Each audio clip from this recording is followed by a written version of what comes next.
ஒரு வருஷத்துக்கு இந்தியாவில் உற்பத்தி பண்ணக்கூடிய 30-40% காய்கறிகள் மற்றும் பழங்கள் வந்து வேஸ்டா குப்பை தொட்டிக்கு போகுது அப்படின்னு சொன்னவங்களால நம்ப முடியுதா?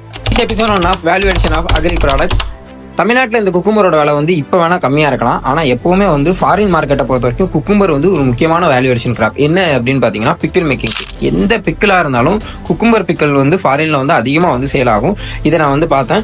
இதில் வந்து நம்மளோட ஸ்பைசஸ் இந்த மாதிரி போடாமல் தான் நிறைய குக்கும்பர் வந்து சால்ட்டி அந்த மாதிரி யூஸ் பண்ணி தான் சோறாக தான் வந்து ப்ரிப்பேர் பண்ணுவாங்க. நம்ம ப்ரிப்பேர் பண்ண போது நம்ம இந்தியாவில் இருக்கிறவங்க நல்லா வந்து ஸ்பைசியாக தான் சாப்பிடுவாங்க. ஸோ ஃபஸ்ட்டு 2 பிக்கிள் வந்து மேக் பண்ண போகிறோம். அது மட்டும் இல்லாமல் பொதுவாக என்னென்ன மாதிரியான இதெல்லாம் வந்து இந்த குக்கும்பர் வச்சு வேல்யூவேஷன் பண்ணலாம் அப்படின்னு பார்க்கும்போது பிக்கிள் மேக்கிங், சாலட் மேக்கிங், அப்புறம் வந்து ஜூஸ். நான் ஆல்ரெடி சொன்ன மாதிரி ஃபர்ஸ்ட் பார்க்க போகிறது வந்து ஸ்பைசியான குக்கும்பர்ஸ் பிக்கிள் எப்படி மேக் பண்ணுறதுன்னு பார்க்க போகிறோம். இதுக்கு வந்து குக்கும்பரை வந்து நம்ம ரவுண்ட் ஷேப்பில் எப்பவும் கட் பண்ணுற மாதிரி கட் பண்ணிவிட்டு இது கூட வந்து என்னென்னலாம் போட்டு நம்ம பேஸ்ட் ரெடி பண்ண போகிறோம் அப்படின்னு பார்த்தீங்கன்னா, அதாவது ஜிஞ்சர், கார்லிக், அப்புறம் வந்து ஆனியன், இது எல்லாத்தையுமே மிக்ஸ் பண்ணிவிட்டு இது கூட வந்து சில்லி ஃப்ளேக்ஸ் அப்படி இல்லைனா காஞ்ச மிளகா போட்டு நீங்கள் வந்து நல்லா ஆட் பண்ணி மிக்ஸி ஜாரில் கொஞ்சம் உப்பு போட்டுட்டு அப்புறம் நம்ம நல்லா வந்து அரைச்சிக்கணும். அரைச்சி பேஸ்ட் எடுத்து வச்சுக்கணும்.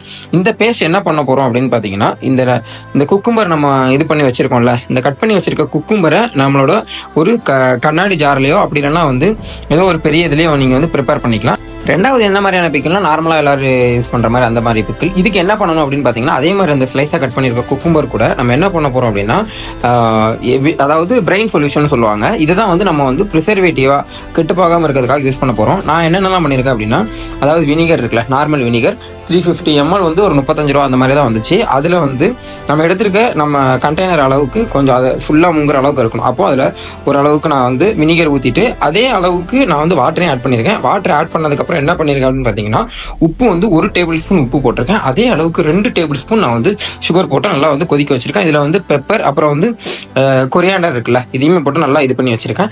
இதை நான் எடுத்துட்டு போய் நான் வந்து நல்லா சூடு பண்ணி குளிர வச்சு இந்த இதில் வந்து ஜாரில் நான் எல்லா குக்கும்பரையும் ட்ரான்ஸ்ஃபர் பண்ணிட்டு அதை வந்து இந்த பிரெயின் சொல்யூஷனை ஊற்றி வச்சிருக்கேன்.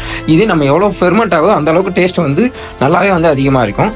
அடுத்து சொல்ல போகிறது என்னன்னா, குக்கும்பரில் சாலட் பண்ணுவாங்க. இது எல்லாருக்குமே நார்மலாக தெரிஞ்சது. குக்கும்பரோட ஜூஸ் சொன்னோம்ல, இதில் வந்து நல்லா பழுத்து வெடிச்ச ஃப்ரூட்டோட சீடை ரிமூவ் பண்ணிவிட்டு மேலே இருக்கிற இதை ஃப்ளஷை மட்டும் எடுத்து நீங்கள் வந்து மிக்ஸி ஜாரில் போட்டு நாட்டு சக்கரை போட்டு அடித்து அதில் வந்து கொஞ்சமாக தண்ணி கலந்து அடித்து குடிச்சிங்க அப்படின்னா செம்ம டேஸ்ட்டாக இருக்கும்.